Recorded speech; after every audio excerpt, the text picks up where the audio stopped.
how do you organize your life when you have so much to do in so little time? It seems to be chaotic, and the phone is ringing, and people are calling, and unexpected emergencies crop up, and things that you expected to happen don't happen, and things that do happen take much longer than you thought and cost much more, and so on. Well, I say, join the human race. The fact is that in our world today, there's so much good stuff going on that we are eager to take a piece of everything. We're constantly raising our hand, if you like, and say, I'll do that, and I'll do this, I'll get into that, and I'll add that to my schedule, and so on.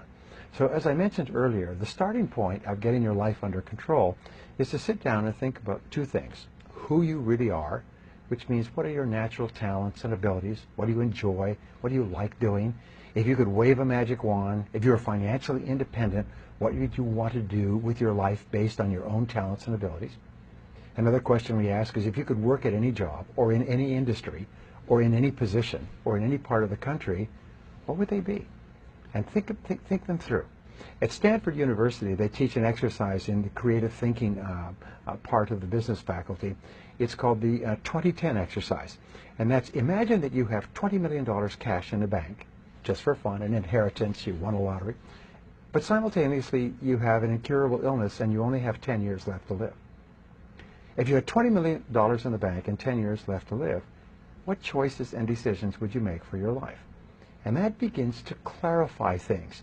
You start to become clear, well, if I had that money and only a limited time, there's certain things I would want to do and certain things that would not be that important. The second goal area is, what do you really, really want from your life? If you had no limitations, if you had all the money and all the time and all the talents and all the abilities, if you could do or be or have anything, what would you really want in your life? And write them down. And then what I encourage people to do is make a list of 10 things, 10 goals that you'd like to accomplish in the next year or so, and ask this question. If I could only accomplish one goal on this list, which one goal would have the greatest positive impact on my life? If you could only accomplish one goal in life, which one goal would have the greatest positive impact on your life? Now, for most people, especially when you're maturing in your career, when you're growing up, the biggest goal is money. If you had money, then you could buy a house, home, car, family, lifestyle, and so on. So that's quite normal. For other people, it may be a health goal. For business owners, maybe a business goal. For people with relationship problems, maybe a relationship goal. But ask yourself, if you could achieve one goal or resolve one problem, and remember, a problem unsolved is merely a goal unachieved, which one would it be?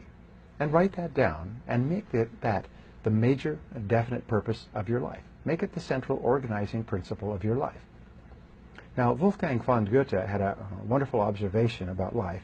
He basically said that everything counts. Everything that we do helps or hurts. Everything adds up or takes away. So once you have a very clear goal, then you simply ask yourself, based on what I really, really want for my life, what's most important to me, is what I'm about to do helping or hurting? Is it going to move me toward my goal or move me away? And if it doesn't move you toward what is most important to you, then it's a very good candidate to be delegated, outsourced, downsized, or even eliminated. In the process of re-engineering in business, the whole process of re-engineering is based on what is called process simplification. And the way that you simplify a process is you stop doing things. You eliminate low-value tasks to free up more time for the things that are most important to you.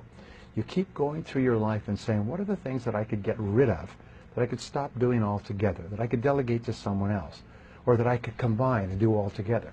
You keep thinking, how can I simplify my life? How can I re-engineer my life so that it's simpler and more streamlined? And then you concentrate more and more time doing fewer and fewer things, which give you greater and greater results, financial and satisfaction, emotional, in your life. That's how you bring order out of chaos.